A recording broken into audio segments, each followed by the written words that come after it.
Hi, it's Lana from Three Birds Renovations and welcome to the ultimate bathroom renovation guide.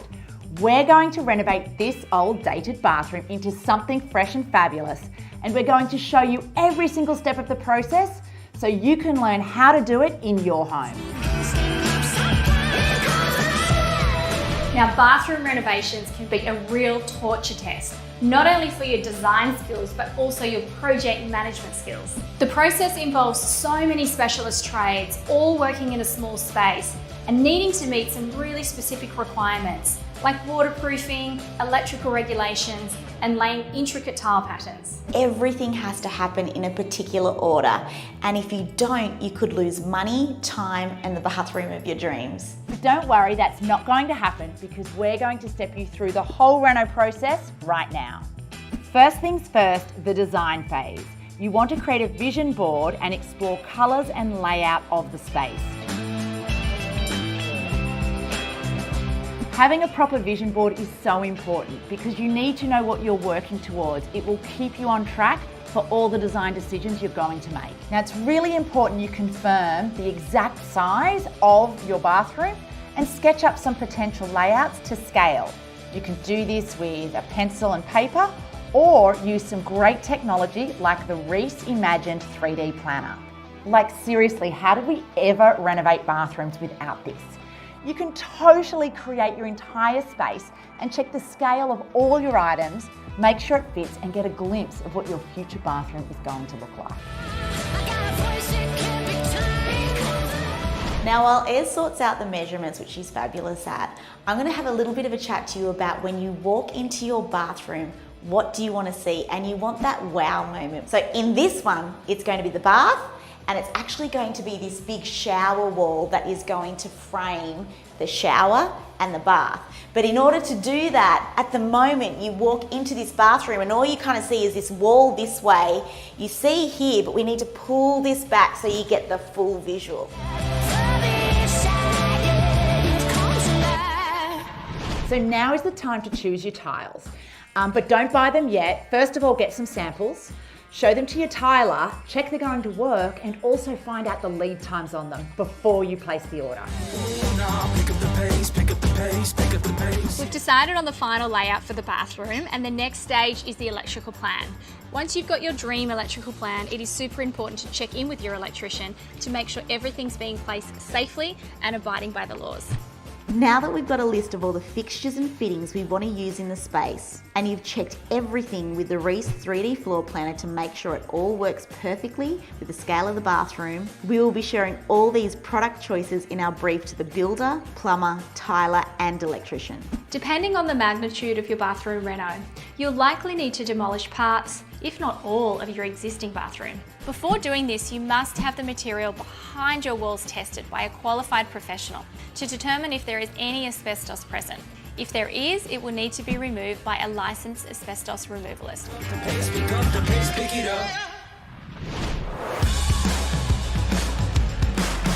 Have your builder or carpenter construct any new walls, including wall niches. Install new windows or skylights, and drop the floor if needed to provide a flush floor height with the adjoining room.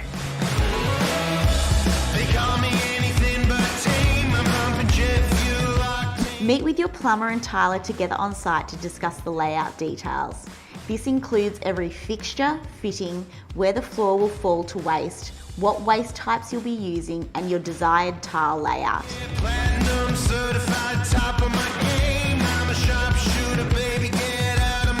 The roughing stage is when you're putting your plumbing, your pipes, and your electrical wires behind the walls before the wall lining goes on. And it's a really important stage that you want to be on site for to make sure everything's at the right heights and everything's getting put where it needs to go. If you have detailed drawings from your cabinet maker or draftsman, you can use those now too. You will need your tapware and toilet, if it's an in-wall cistern, on site so that their internal parts can be installed into the wall cavity. You will also need your vanity and basin specs on hand. In addition, you will need to know exactly where you want all your electricals to go, including lights, pendants, and power points. Now, don't change your mind after this stage because it will cost you both time and money to move your fixtures and fittings around. Can I put that screw in, or is that crazy? Yeah, no, there you go. Oh my God. Yeah, sorry, it's not really well done. I was gonna wait till you left. Oh no, don't worry. I love it. There we go, that's all it needed. Alright, you see this dress, you got it. This fits so good, you flaunt it. How you get so iconic? I see you, babe. Can't wait for later. This is the waterproofing stage. Okay, this is not something you want to DIY, you want to bring in the professionals. These guys are waterproofing professionals. Your tiler can also do it. And if you rush this or get it wrong or do a bad job, the drama you're going to feel, you're going to have to rip off tiles later and find the source of the problem. So don't rush this step, get it right first time. So waterproofing is about a 3-day process. Day 1, you put the primer on. Day 2, the first coat of the membrane. And day 3, the second coat of the membrane.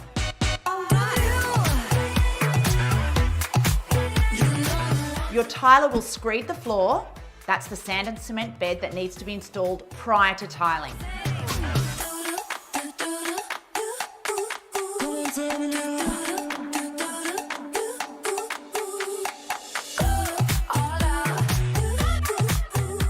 The tiler's also going to need to know the exact dimensions of your shower and your shower screen.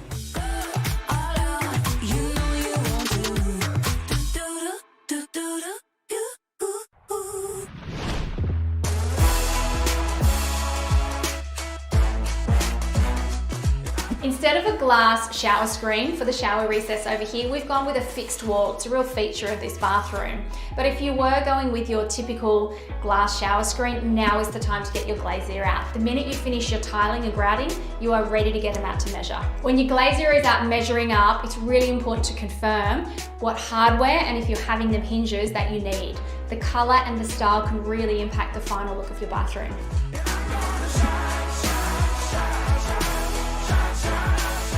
Now that tiling is finished, we're at the fun stage of fit off. So we've got the plumbers and electricians here fitting out all the fixtures and fittings and the downlights. So we've got the bath going in, the toilet, the vanity, the feature lights and the beautiful downlights.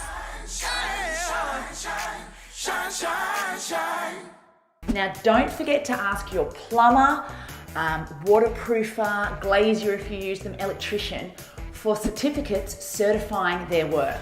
And put them in a safe folder, somewhere safe, along with the warranties for all your fixtures and fittings. So now it's time to have a proper clean of your bathroom. You can do that yourself or get in some help. This is where you want to be cleaning the grout, the taps, the bath. Don't forget to get your windows cleaned inside and out too. And once your bathroom is cleaned, that's when you can get in your tiler, plumber, or a caulking specialist to silicone all the joints.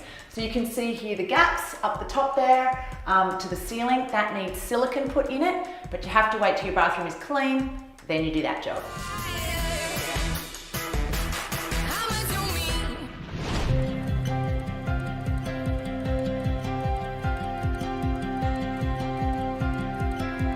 Oh my gosh.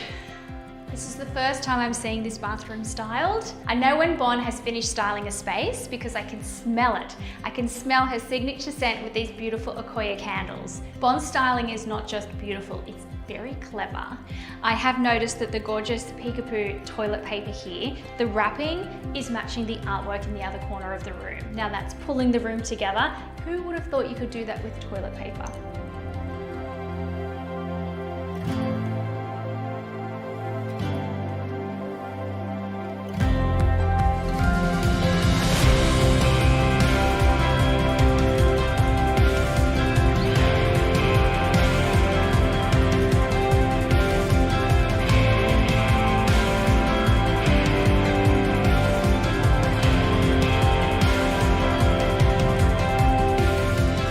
Now, well done. That was a lot to take on, but now you know every step on how to renovate your bathroom.